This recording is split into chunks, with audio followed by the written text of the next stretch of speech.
40 पोलिसांना अन्नातून विषबाधा. 9 जणांची प्रकृती गंभीर. चंद्रपुरात धक्कादायक घटना. 40 प्रशिक्षणार्थी पोलीस कर्मचाऱ्यांना अन्नातून विषबाधा झाल्याची धक्कादायक घटना चंद्रपुरात घडली आहे. काही पोलिसांना उपचारानंतर घरी सोडण्यात आले.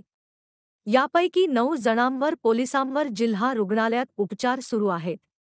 जिल्हा पोलीस अधीक्षक मुम्मुका सुदर्शन यांच्या सूचनेनुसार प्रयोगशाळेमध्ये चाचणीसाठी नमुने पाठविण्यात आले आहे. अहवालानंतर काय झाले ते स्पष्ट होईल. महाशिवरात्रीनिमित्त अनेकांनी उपवास केला होता.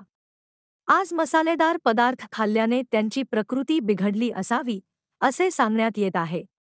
गृह विभागाने काही महिन्या अगोदर पोलिसांची भरती घेतली होती. यामध्ये भरती झालेले 200 प्रशिक्षणार्थी पात्र पोलीस कर्मचाऱ्यांना प्रशिक्षणार्थी म्हणून चंद्रपुरात पाठवण्यात आले आहे. हे सर्व कर्मचारी सकारात्री पोलीस मुख्यालय राहत असून याच्या आवारात असलेल्या कॅन्टीनमध्ये जेवण करतात. आज रविवार सकाळी सुमारे 40 प्रशिक्षणार्थींनी कॅन्टीनमध्ये जेवण केले. यानंतर काही प्रशिक्षणार्थींना त्रास जाणवू लागला.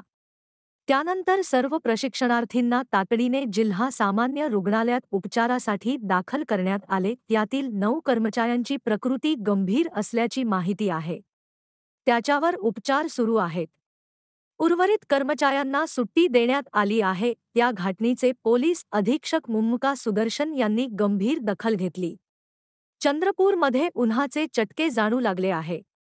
डिहायड्रेशनमुळे या प्रकार घडला असल्याचे डॉक्टरांचे म्हणणे आहे. पण प्रयोगशाळेच्या अहवालानंतर विषबाधेचे मुख्य कारण समोर येईल. महाराष्ट्र 7 टीव्ही न्यूज मुख्य संपादक जयकुमार बुटे.